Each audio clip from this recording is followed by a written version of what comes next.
everyone, it's Bridget, and welcome back to my channel. For Tech Tuesday this week, we'll be exploring Microsoft Word.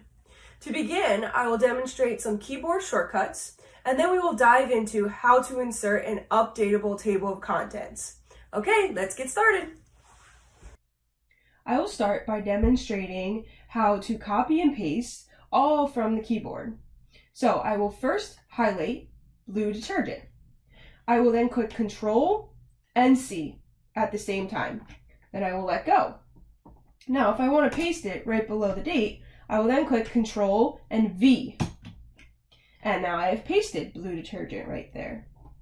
Now say that I want to find in my Word document everywhere where blue detergent is. So I first will start off by hitting Control and C again to copy the word.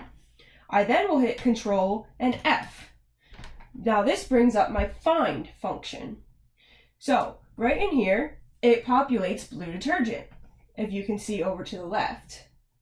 So now you can see all of the places where blue detergent is. I can then click it and it takes me into the document as to where blue detergent is located. Okay, now I will demonstrate how to insert a table of contents.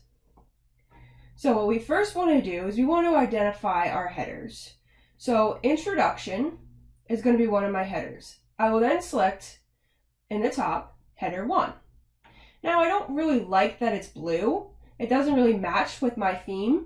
So what I'm going to do in header 1 is I'm going to right click and I'm going to click modify.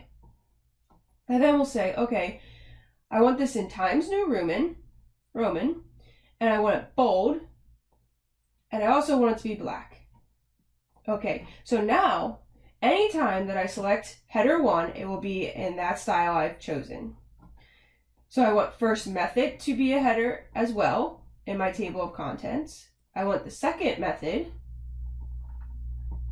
winner, conclusion. I'm going to scroll down and I want this to be on a page. So now I'm going to do figure 1 because what would happen if I left figure 1 up here in my table of contents, it would say page 5 instead of page 6 where really figure 1 is. So then I'm going to go to figure 2, the heading, figure 3, and then once again I'm going to make references be the start of page 8 so we can see that in the table of contents. Okay.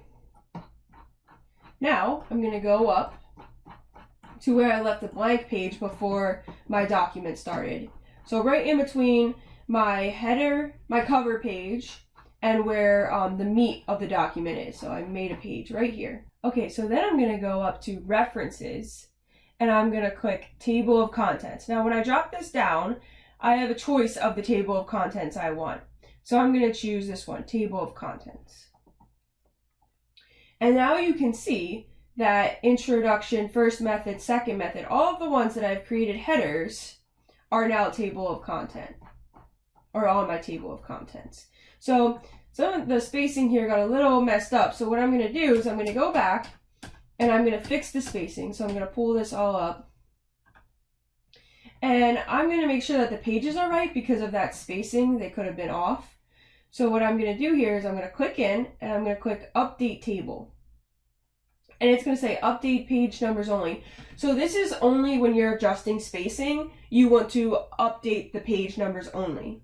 If you have added in a header, then you would do update entire table. But since I've just updated the spacing, I'm going to click update page numbers only. And actually nothing changed here. So we're good. But I am going to show you that if I were to enter in another heading, so say I put the end, I'm going to then highlight this. I'm going to go back to home and I'm going to click heading 1. Then I'm going to scroll to the top and I'm going to go back to this table of content. Now, I'll show you if I hit update page numbers only and hit OK, the end will not populate. But to get the end to populate, I need to click update entire table. And now the end is right here on page 5. Okay, thank you very much for tuning in for another Tech Tuesday, and I hope to see you next week.